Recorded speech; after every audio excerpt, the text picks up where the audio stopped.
Good afternoon, brethren. Good afternoon. I got it right once in so many tries.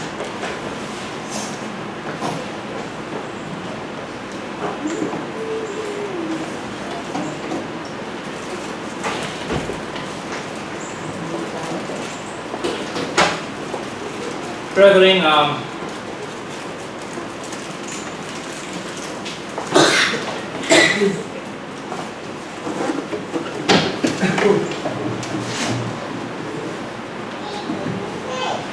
thank you.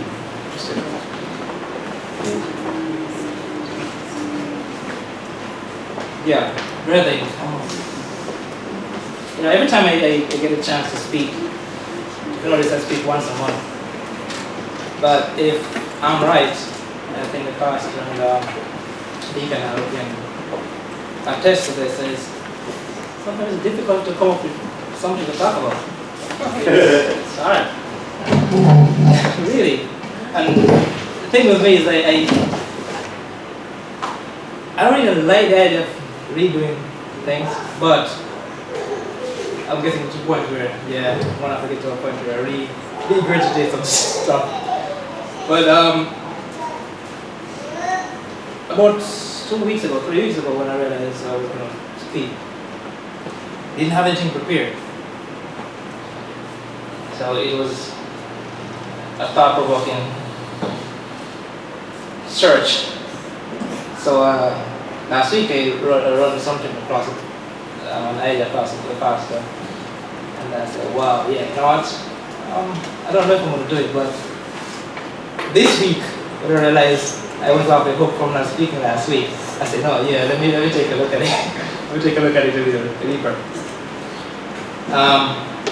But before I get into the origin, as I always like to do, I always like to give a background first so that you understand the context of the presentation, right, against the background.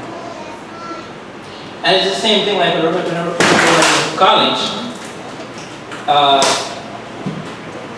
You will have a course, right? And before the course starts, the first thing that the professor will say is, look, put up is that here are the course objectives. Right? At the end of the course, these are the things that you should take away from this. So as you go through, it's going to be your benchmark. And it's sort of the same with this one. Now, stay in your seats. Do not sit on the edge of your seats. Okay? stay, put your brace back so that you don't fall. Before I tell you the topic of my sermon, I'm going to give you a little flashback. I remember when I was in the College of DuPage, out in Wheaton, in Glen Ellen actually. I had a professor of mine, I love him up to this day, still communicate a lot. His name was Keith Kresman. He was a philosophy teacher. And just before I graduated, you have to take what is known as electives to graduate, right? And I was searching through the course, and I'm trying to find all these things that, I don't want to take the little simple courses, but I want to take something that makes sense. And then upon the list, this course came up, Introduction to the New Testament. So like, okay, wow, this will be interesting. Let me go in there. So I took the course, and I think it was one of the best courses I've ever had. Because this is a philosophy teacher who's teaching Introduction to the New Testament. And if you see that, you're like, hey, why is he trying that route? But no, if you back up, you realize, hey, it's a thought-provoking thing. It's about thinking, it's about understanding things in the proper context the right way. So, in the course, man, I remember there was this one lady. She is a pastor of an evangelical church. I think it might have been one of the first assemblies. And it was a course in the evening. So she would leave work, come to class, and she sits right in there were 5 rows, and she sits in the very extreme right row, front. And I remember the professor came in one evening and they laid out his course objectives again. Here's what we're going to expect. Here's what you should take away from it. But the idea of the course objective was to one, focus on listening. And two,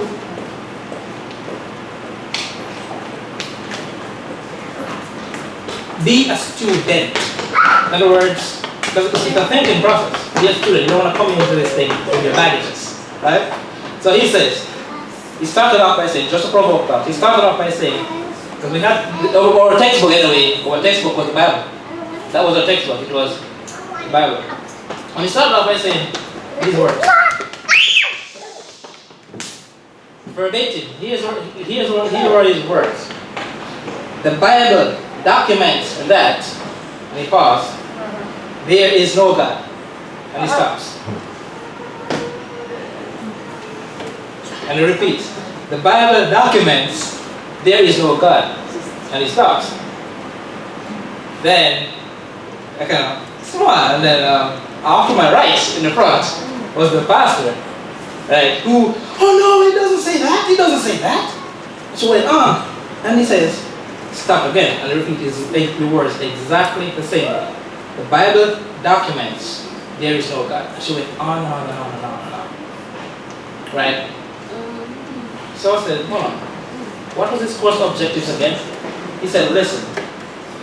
And two, drop your baggages. So right then they realized she break two rooms. She's not listening, she's hearing. And next thing, she has baggages. Because the reason for her to be responding is because she come there with a frame of reference already.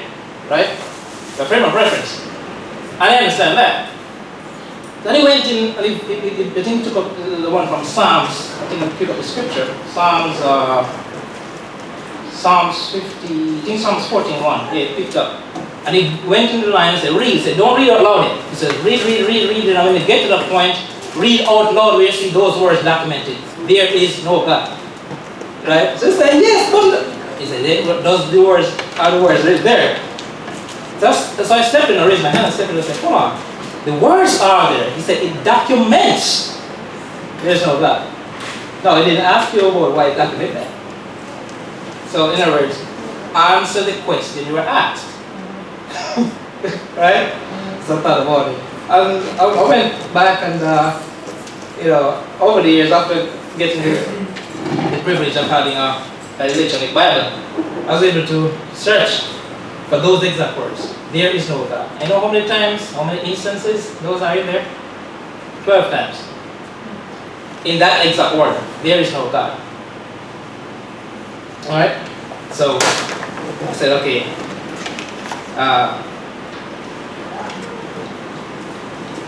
I'm going to do a similar thing. So I said, sitting in chairs. Place back. In light model version, I'm going to put forward a view. The Bible documents Yeshua broke commandments.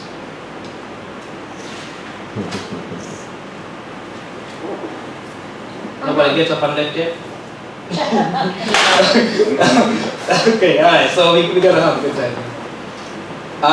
The Bible documents God broke commandments. So the question is, which commandments did he break then? In fact, let me pause here, because I can't take credit for this, because several years ago, Laura Wilkins and United Church of God did a take on it. And so when I was going through, I realized, hey, I might just remember, I just bring me back to that college professor days as to that discussion that we had about the religion of God. So, it may be shocking, brethren, but he did break commandments. He did break commandments. And if we know which one he break, then we understand how to really keep apples where apples are, and peaches where peaches are, oranges where oranges are. Right? Let's go to John 5:18. John 5 and verse 18. And I'm from the KJV as usual. John 5:18 says, therefore the Jews sought the more to kill him, because he not only had broken the Sabbath,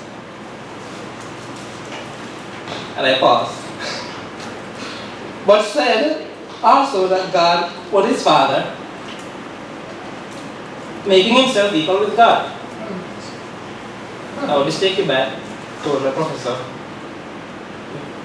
Please make the statement.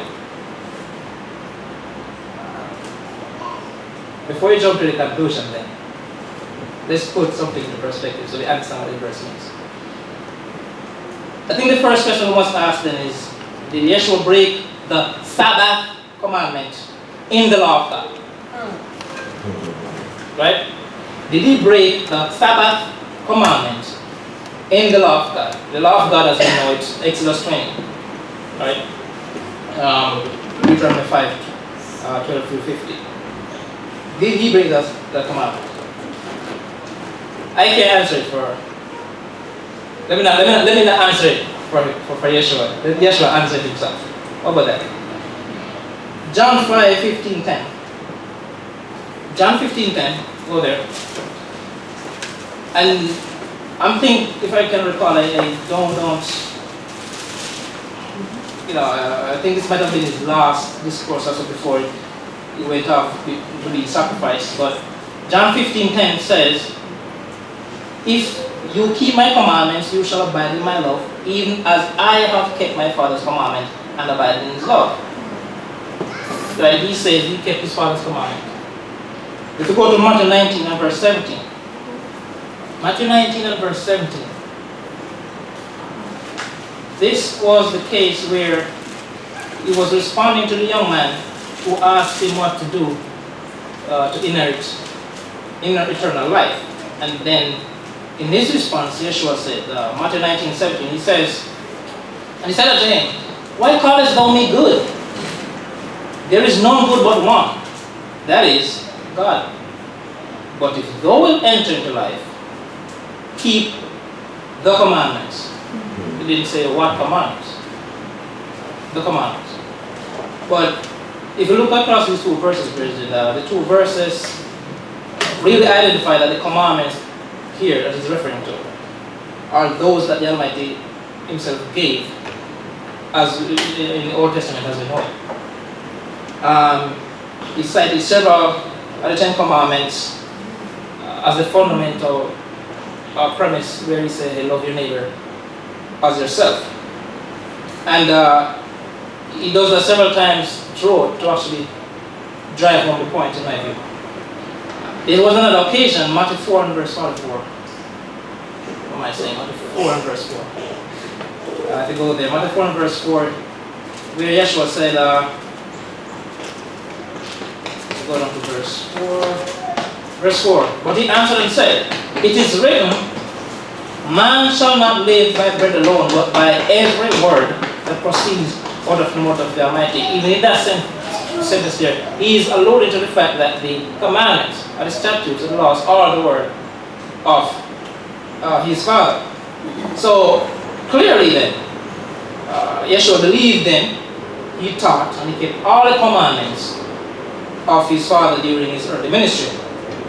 Not only that, not only did he keep them, not only did he believe them, not only did he teach them, he also commanded his disciples to do the same.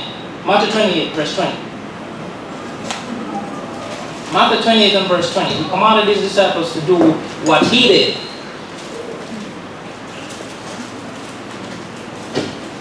Verse 20 says, teaching them, he's talking about the new converts,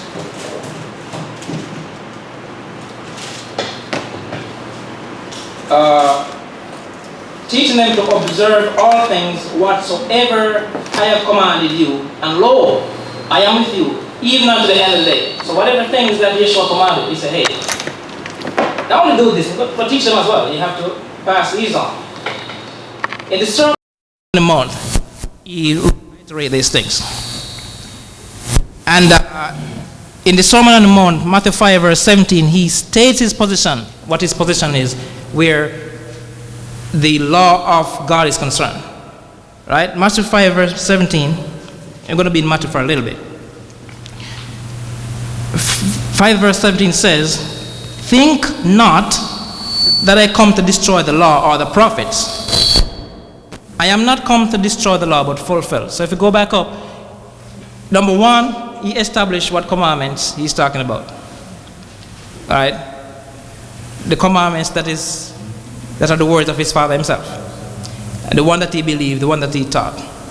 And now here, he's coming in Matthew 5 and verse 17, he said, hey, look, my presence here doesn't mean I come to destroy this thing, but it comes to fulfill.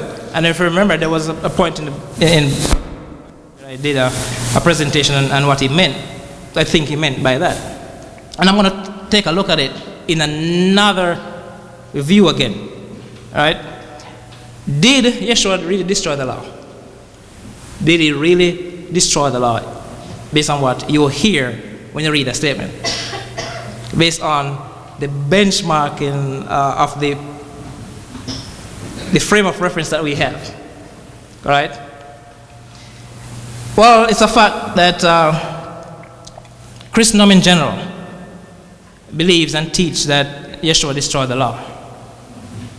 Well, there are some who say he transformed the law. And by transforming the law, what they're basically saying is that by accepting Yeshua as the Savior, then you know the person who accepts is somehow credited. Right? Somehow credited with the righteousness that Yeshua has. It's like saying, let me not do that. There's Yeshua. Yeshua's righteousness is credited unto the individual who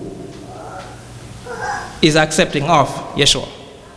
That's another thought process. But that understanding, as we know, it is incorrect. Right? It's incorrect. And there is need to keep the law. That premise where the transformation means the righteousness is credited to him and I basically don't have to do anything is basically saying, hey, look, whatever I do from now on, I don't care what I do from now on. I mean, what is to say that I don't have the freedom to go and do what I need to do, sin as much as I want? Because what? Yeshua's righteousness is credited for me. Right? Even if you don't say it out loud, if you do not say it out loud, but in the subconscious, you may act it out. Right? So it's a dangerous place to be in. Which is why I said the understanding could be incorrect. Because, brethren, if Yeshua allegedly kept it for us, therefore, what you're saying to me that the law basically applies none at all. It has no place. It has no premise. If you're saying to me that Jesus paid it all, and all to him I owe, and his righteousness is credited to me, hey, I'm free. I'm free to basically do whatever I want. So sin abounds. No, I could take the premise. I could say, this is, hey, because that is like daddy has a credit card,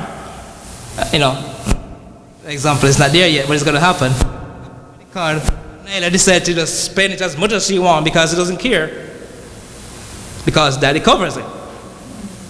Right? There's no wrong place to be in. So that idea got to be, there's something wrong about that thought. Even if you never believe in the law, there's something wrong with that thinking based on the context. All right? So the effect then, brethren, of this reasoning is probably that Yeshua in fact destroyed the law, if that's the case. Maybe he did. If that is the case. Don't, I hope I'm not losing him. Right? Because, let's look at the word destroy. G2647 passage. G2647. The word destroy, which is a catalu, C-A-T-A-L-U-O, is a Greek word. And I'm using the complete word study dictionary here. It says here, in fact,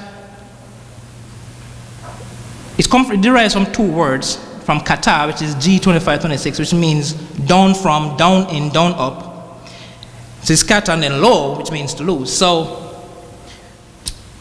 join the word together, it means to loose or unloose what was before a bound or fastened. So something was fastened, something was tied up, something was bound. So katalo says, lose it. Give it a little bit of a rein. Slacken it a little bit.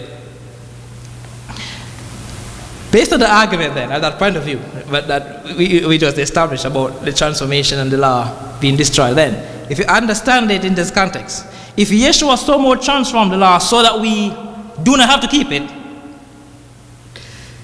it means, therefore, that he has, in Catalog, loosened our obligation to keeping it. If that is the premise, if he loosened, if destroy meaning he loosens and he freed up, right? It's no longer rigid and structured. If you loosen it, maybe he's saying, hey, look, I'm loosening your objection, your obligation to actually stick into this thing because I loosen it. Or is it saying then, hey, because I am Yeshua and I have the right to do whatever I please, right?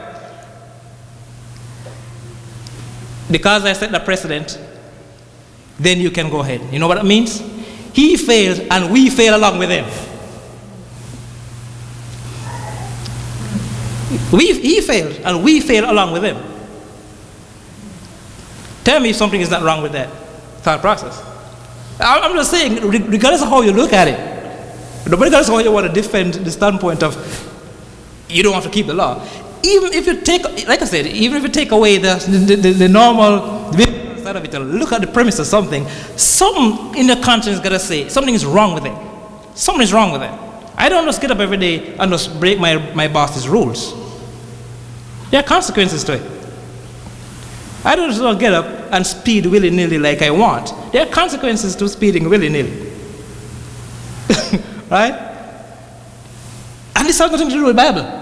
This is just a basic premise of following law and order structure.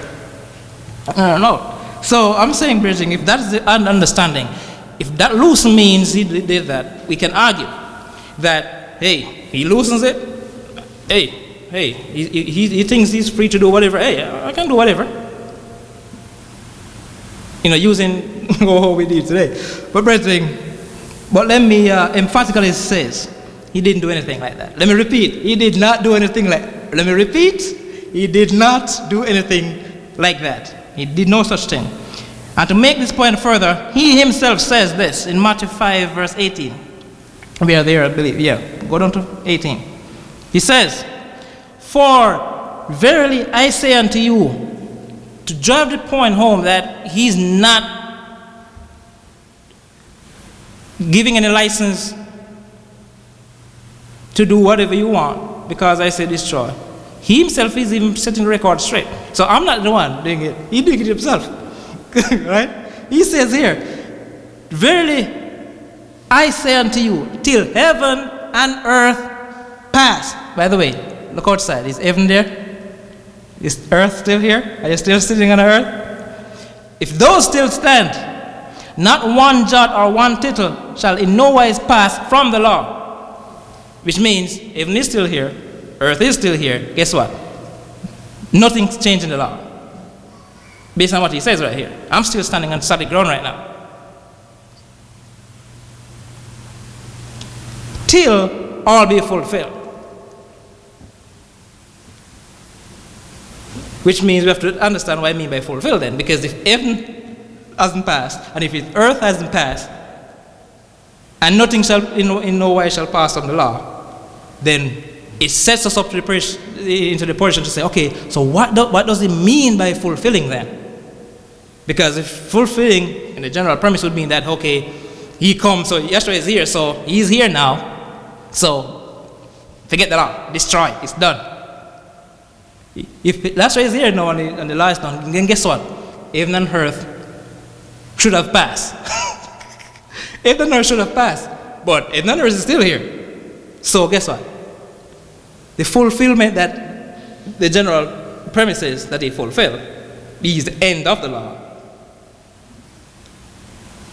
Something is wrong with your thought process. It doesn't add up. 1 and 1 is 2, where I come from. Okay, 2 and 2 is 4, and so on.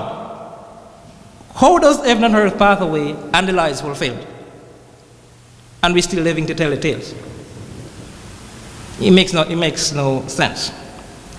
So So it drives me therefore to look at what the word fulfill, because we understand the destroy side of it. We understand that heaven and earth is still here. It doesn't pass. So we have to explain the till be fulfilled side of it. The word fulfill, Greek again, plerou, G4137. It means to make full or fill.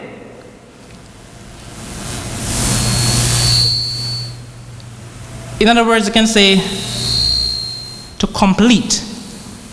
You can say to accomplish.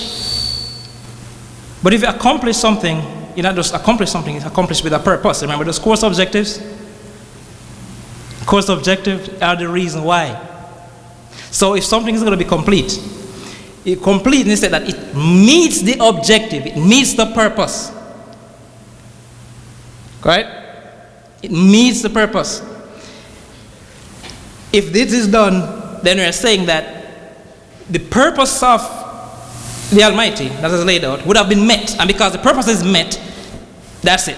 It's over. It's done. We have nothing else to do with it. But guess what?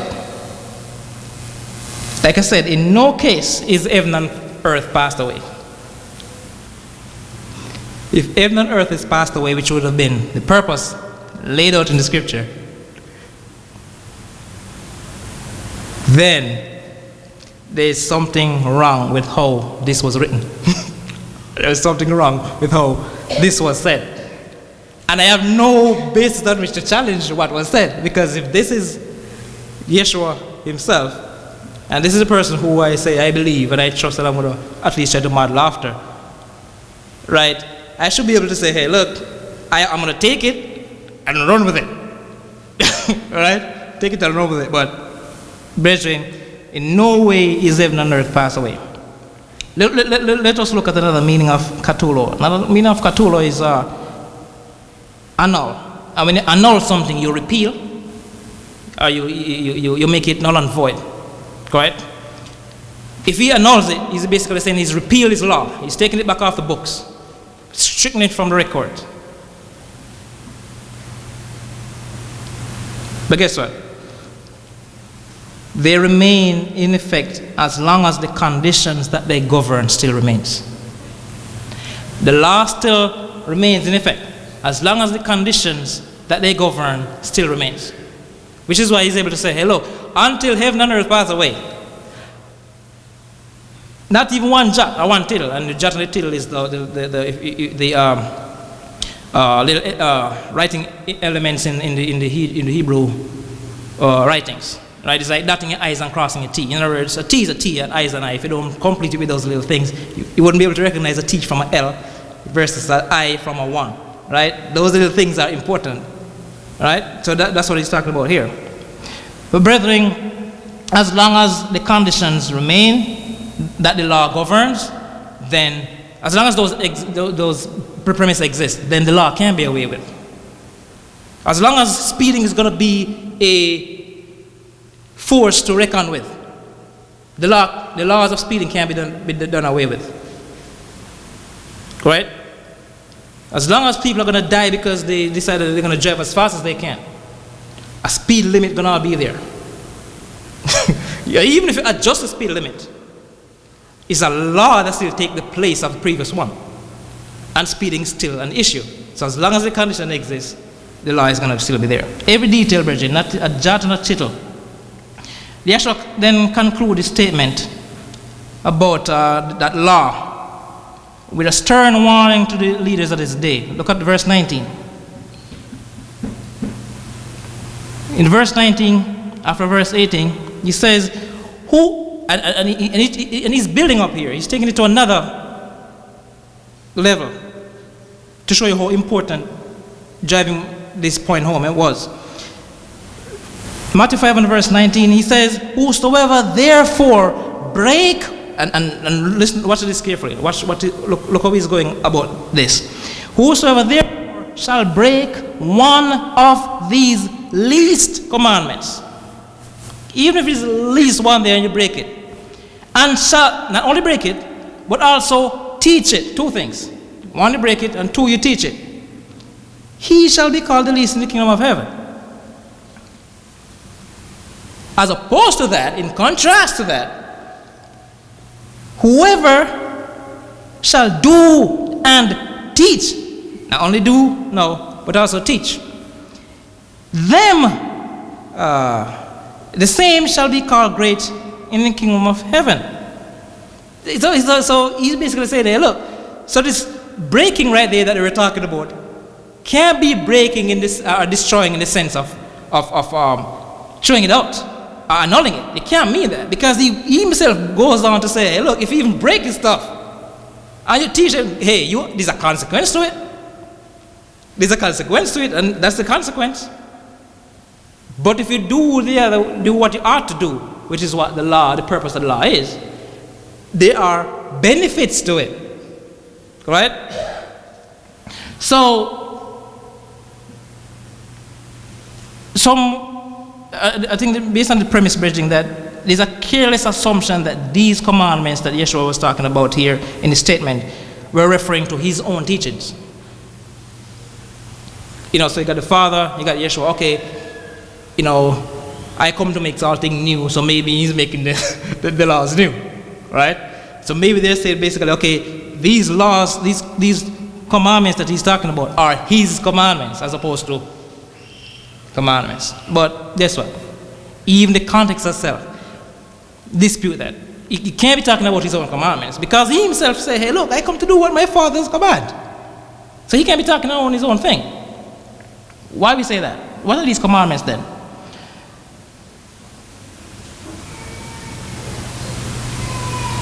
We can't come away from this thinking, bridging, that these were Yeshua's words, because like I said, it doesn't fit the context, and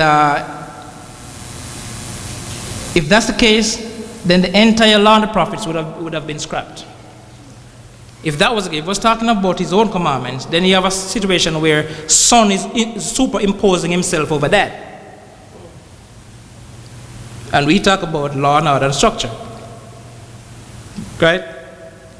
If he said, okay, hey, these are my commandments, maybe he's saying, hey, you see those things that was commanded, forget them.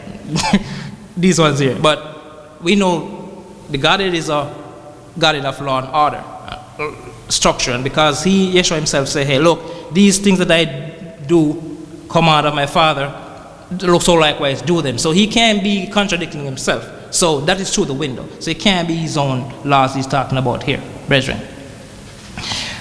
But I tell you this much though. The law that he was talking about pointed towards him. The laws that we're talking about pointed towards him and his teachings. So, in fulfilling it, then, he was establishing the way in which it should be obeyed. You see what I'm saying? In fulfilling it, he is establishing in the way in which it was supposed to be obeyed. They point towards him. So now that he's coming in, fulfilling doesn't mean he's going to rip it up. He say, hey, look, me being here and me doing this is the actual epitome of doing them. You understand what I'm getting at? He points towards him, not only to point towards him, he points towards the future state, but then when the present is here, it doesn't mean it's done away with. No, that because I'm here. No, I am doing these things. It's not done yet. Guess what? Because it has a future impact on you. So as long as the conditions that the law exist to govern exist, they can be done away with. Because heaven and earth still hasn't passed away.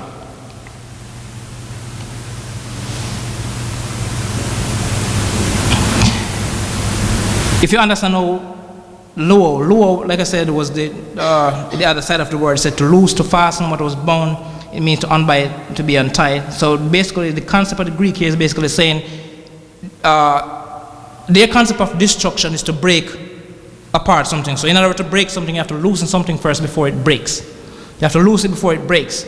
So the first part of doing that in any situation if I'm going to break this, it can't just break like that. Something has to loosen first before it breaks. And this is where the slippery slope could come in if you misunderstand the concept. You can't come and say, hey, look, I don't like this anymore, scrap it, hey, do this. I mean, come on now.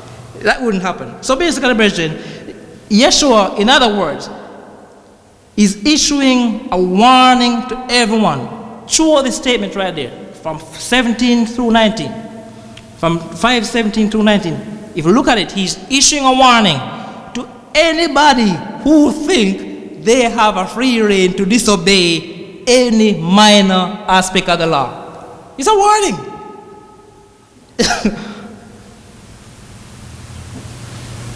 He's warning you. I'm seriously, I think majority of us miss the warning. God, he say, hey, maybe you want this burden to come off of you. Okay, fine, I take the burden off you. Those past sins, they know yours no more. You know, the penalty was for this to happen, but guess what? You know what? I pay it all. I pay those all. But guess what? You are responsible for this. You're responsible for how you move tomorrow. You're responsible for if you fall down, you get up, you break, you repent, and so on. Right? But that debt right there that that debt stoppers couldn't handle, I handle it. It's a warning, brethren. So even loosening or relaxing any requirement in the law is forbidden, because that is the first step towards destroying the law. If you loosen anything, you're on the verge of breaking it. So he actually couldn't do that. No one, brethren, should be careless about any details of the law. Not even myself, not even Yeshua himself should be careless about anything of the law. He himself said, not my will, but my Father's will. I do what my Father wants. I do what my Father asks. And he was careful to do everything. Which is why I can stand here and talk confidently and boldly. Because what? He didn't mess up. Because if he messed up one jot or one tittle, I would be talking confident like this. I would not be. I would not be. To show you that you can believe in what is written. You can believe in it. You can take it as it is. You can take it as, like I said, it's money in the bank. Take it. Don't even question it. It is that pure. Let me repeat, brethren, Yeshua did not break any of the commandments, not even the slightest detail, because if he did, like I said, we wouldn't be standing in front of you. So which commandment did he break then? Because that is what I started out by saying. Let Yeshua answer for himself. Matthew 5:15-19. He answers it himself, what he broke. Matthew 15 and verse 19 is the command Yeshua broke.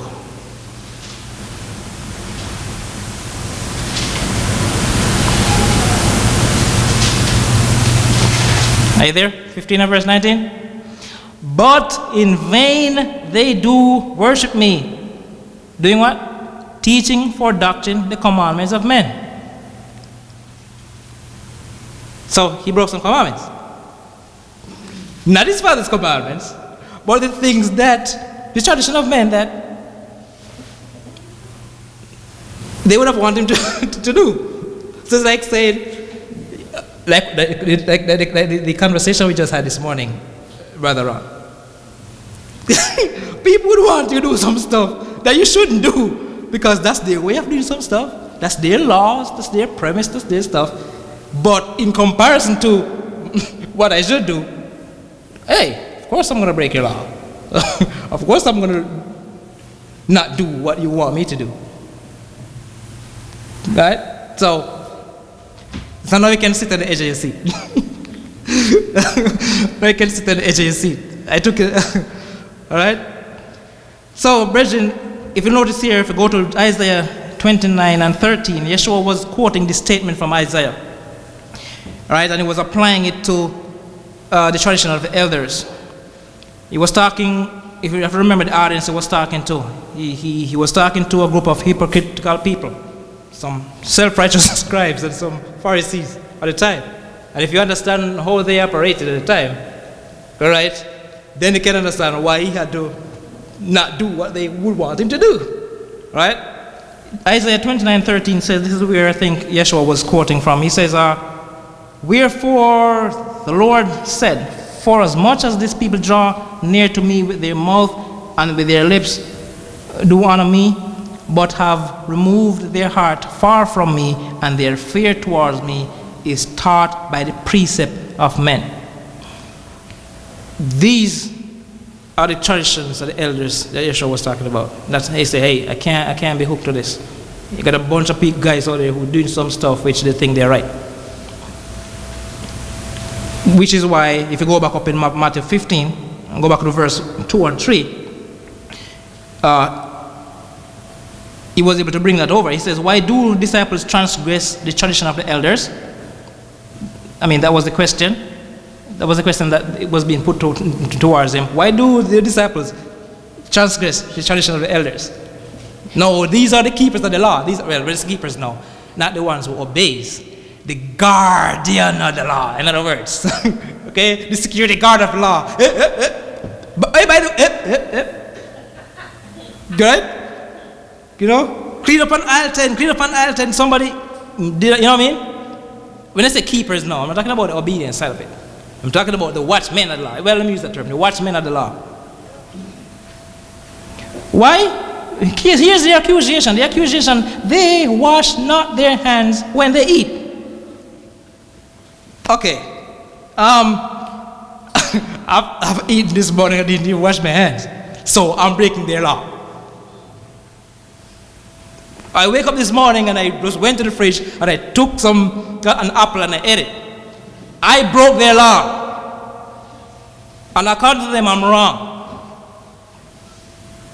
But in verse 3, he answered them and said, why do you also transgress the commandment of God by your tradition?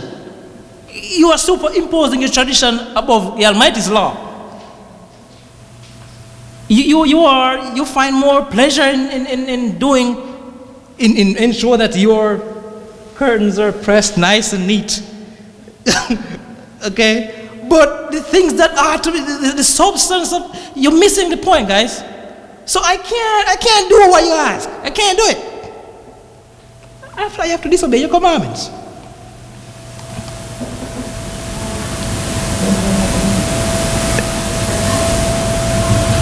And if you understand this, brethren, I think Pastor went through some of this in several different points in presentation about, you know, the Torah, the Talmud, but just to give you a brief background as to what laws they might have been referring to here. The commandments here, I think, brethren, were what is known as the oral Torah. You know, there's a written and there's the oral. And the written, the Pentateuch, the Old Testament as we know it. But then there's in fact, let me use the term. The term is Torah Shebal Pelith, which means it is spoken. Spoken is not transcribed, as opposed to the written one, which is Shebikav, which is written, it is inscribed. So it is written, so it shall be done. All right? The written side of it, which eventually become commonly known as the Talmud, is made up of two parts, which is the Gemara and the Mishnah. All this stuff over here have nothing to do with, I mean, let me give an example.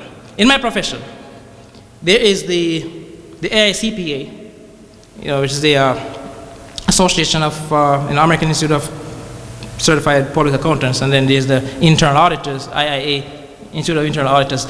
They set standards or premise in which to govern the profession. Just like in the doctor profession, the law profession, there's a governing body.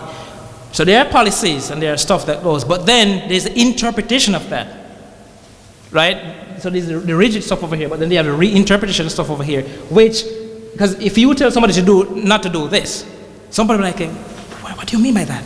It's too vague, it's too broad. So you have what is known as interpretation standards that is set up to actually break these out into more detail so that it becomes practical in your everyday life, right? Soon after a while, you're going to have a lot of exposure drafts and stuff where people have so many different takes on these things that, hold on, this is the policy, but if you look at it, it breaks out all the way out here that everybody has so many different ways of dealing with it. Look at the oral part of it, like something like that. So by the time it gets out here, it's watered down, it's messy, it takes on a life of its own, it's right? Till you get to the point where you can't wash, you can't eat without washing your hands. So it moves away from the core objective, like I was saying, it moves away from that. And that's it, brethren. But brethren, this kind of a distorted interpretation then was what Yeshua was trying to correct when he was on the Sermon on the Mount. Because let's look at this, and I don't think we look at this carefully when we read it. But let's go back to the Sermon on the Mount. We are there, Matthew 5. And he was alluding to some stuff in there where he was clearly making some statements where he says, you have heard that it was said by them of old time. Said. Right? Look at Matthew 5 verse 21. He says, before he prefaced any of his pronouncement, he says, 21, he says, you have heard that it was said by them of old time, thou shalt not kill, and whosoever shall kill shall be in danger. Right? If you jump down to 27, he says it again, you have heard that it was said of them of old time, thou shalt not commit adultery. Go down to verse 31. It hath been said, whosoever shall put away his wife, let him give her a writing of divorcement. I'm going to give you two more. Verse 38. You have heard that it had been said, an eye for an eye and a tooth for a tooth.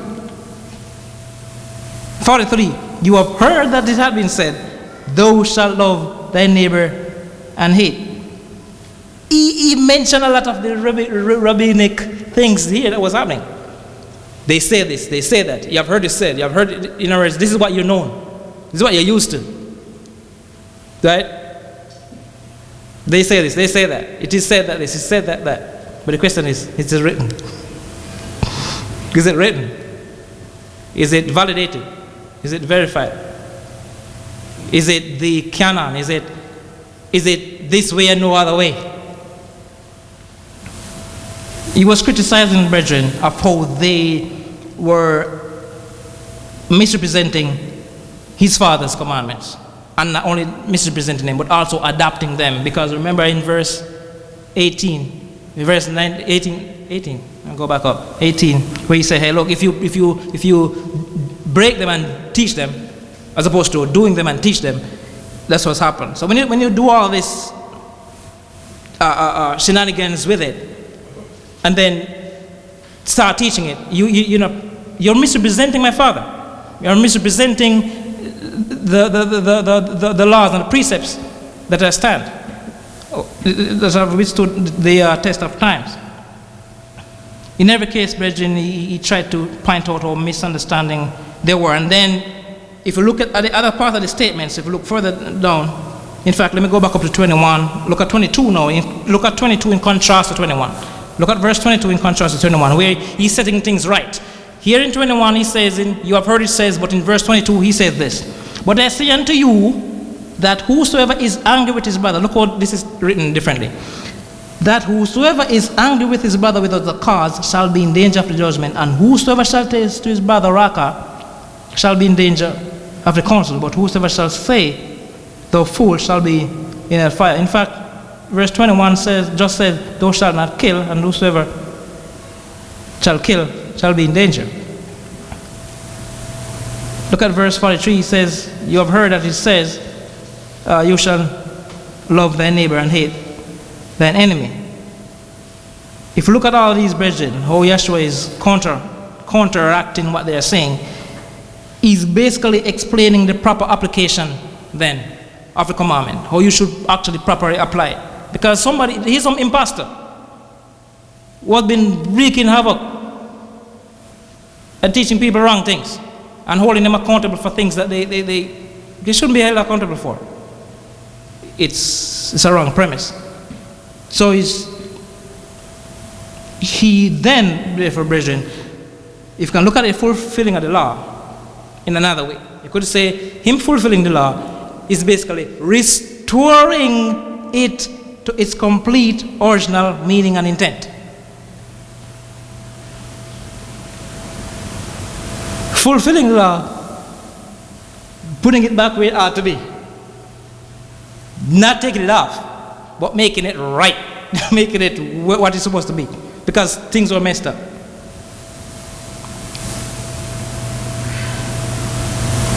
We have warned, brethren, that our righteousness should exceed those of the Pharisees, and if we continue to do what we need to do, what we need to do is to keep the spirit of the law, not just the letter. Not just the letter. If we're going to do it the right way, do it in the right way where the Holy Spirit, with His presence, right, can allow you to interpret and do these things the way it ought to be done, not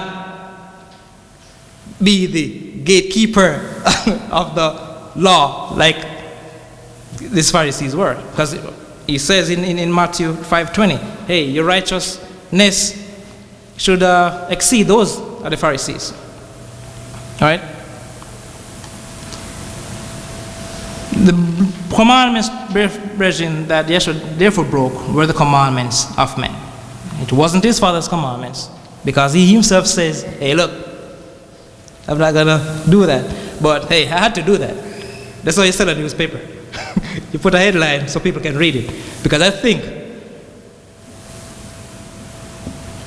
if I go out there and say, Jesus broke a commandment, people would really want to hear what I have to say. What do you have to say? But I'm fine with that, because it provokes thought, it provokes conversation, and then this, guess what, is a good way of segueing into say, hey, you see that law that you think was destroyed? No, it's not destroyed. It's not destroyed.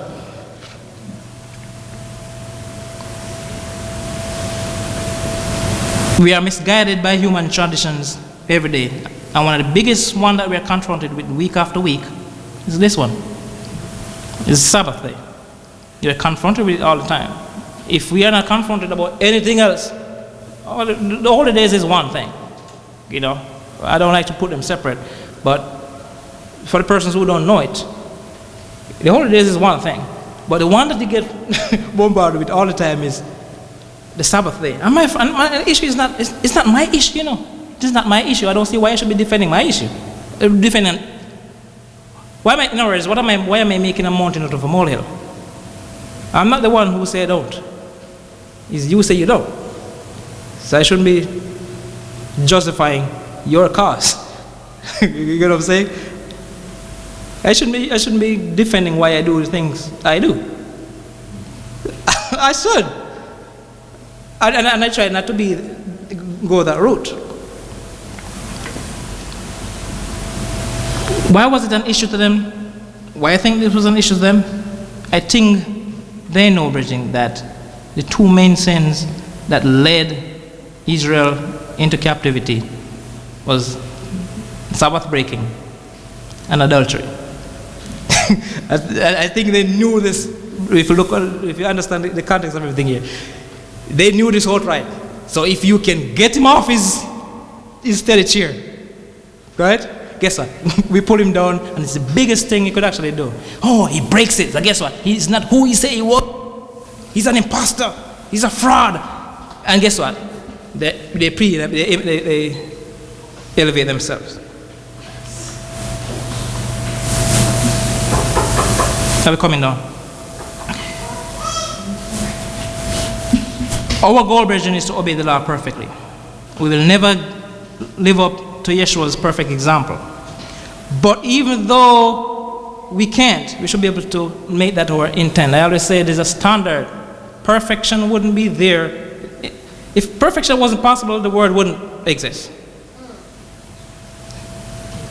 Seriously, if a standard wasn't possible, the standard would never exist. So why are we guided by something that is not possible? Think about it. You're telling me, be holy as I am holy. As I am holy.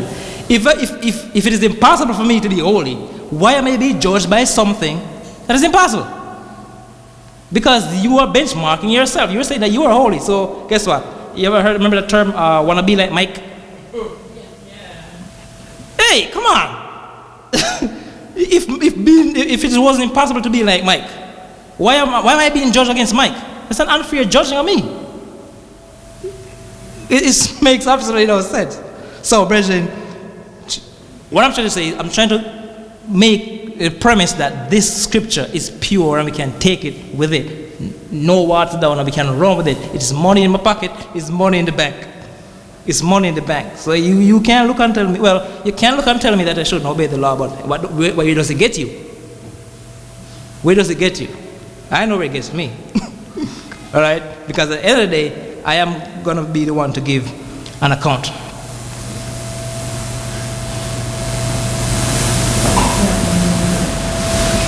The specific commandment Yeshua stands accused of, brethren, is breaking the Sabbath, which is the epitome of the blessings of the entire law of the Almighty. And it's the type of the master plan that what I just spoke about. We know the majority of the world has abandoned this gift, and we know that it is abandoned because it is written. We know that they abandoned it. The reason why I'm saying it's abandoned, it's not like it is something that was oral and somebody forget it. You tell me something right now, I might forget it. But if you write something down, I'll see it again. Why am I saying that the word has abandoned it? Mark 2, verse 27. It is written. It is written. 27 says, the Sabbath was made for man, and not man for the Sabbath. It is clear. So basically, it's not Yeshua who has abandoned himself from what was written.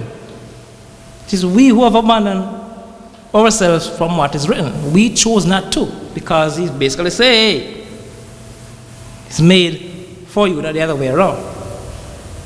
So you are not, in other words, it's like saying, I'm a soccer player. I've always been one.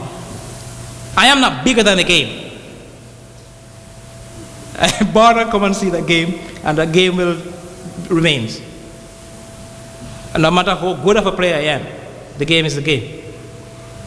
It's the same thing here. Instead, brethren, you find a situation where we, in a day where it is all based on human tradition, human custom. And I'm not saying customs have no part in one's growing up. I grew up in cultures and customs, and honestly, up to this day, sometimes I'm questioning some of them, which is why I think my mom thought I was rebellious. But hey, do what I say because mama says so. Yes, I understand, but in truth and fact, when I really look at it now, it has no basis. No basis. None. So I'm not saying traditional customs doesn't have to place, but you gotta weigh them. You know what I'm saying? And you can't supersede. You can't supersede the Almighty's custom. I mean, Almighty's laws. Brethren, I'm going to close. The human nature is like a pendulum swing. It sways from one to the other. From one to the other. Okay? A little bit of legalism over here. A little bit of a balance over here. Right? We have to be careful in how we disregard the Almighty's laws. There's no room for messing up. No, I'm not saying, put it this way. I forget the scripture, I can't quote it right now, but it says the law is made for the law is for the not for the righteous man, it's for the sinners, or something like that. But understand where that is concerned. The pastor and I discussed that last week. I was like, don't look at it like to say, hey, look, because I'm righteous, doesn't mean I shouldn't keep the law. No, I just say that, hey, because you're a bike rider, you ride a bike, do you get up every day and say, okay, check 1, right foot, check 2, left foot, check 3, you don't do that, right? You don't do that. You get up and you ride your bike. If you're a guy who normally drive at a particular speed, you don't say, oh my, am I speeding too fast? You don't say that. You know you drive at a particular speed. But the moment you realize you go over a speed limit, you know. You know. Why? Because the law is there. And that was what was meant by that. So we can't be in that pendulum swing to say, hey, let me see where I best fit. No, you can't be in that. We have to be, by replacing the laws there and the commandments of God, the human tradition especially like I said, the Sunday for Sabbath and our traditional holidays for holidays. Brethren, today I've done what Yeshua has said in the past. This constant substitution of God's laws for human laws has done this. Matthew 15 verse 6. Scripture number here. Matthew 15 verse 6. Here's what the effect of doing that is. And reading into it, he says, "And honoreth not his father or his mother, he shall be freed. Thus have you made the commandment of God of none effect by your tradition." That's what all is done. This pendulum swing over time has basically put Yeshua, the laws of the Almighty, off in a corner. I'm fascinated. I travel a lot for work, and if you go into the hotel rooms, every little drawer has a Gideon Bible in there. Okay? The number one bestseller is the Bible. What is the least read? It's the least read. Brethren, in case I get it wrong, Yeshua didn't break any of his father's commandments. If he broke any commandment, he broke that which are the tradition of men. And I'm fine with that.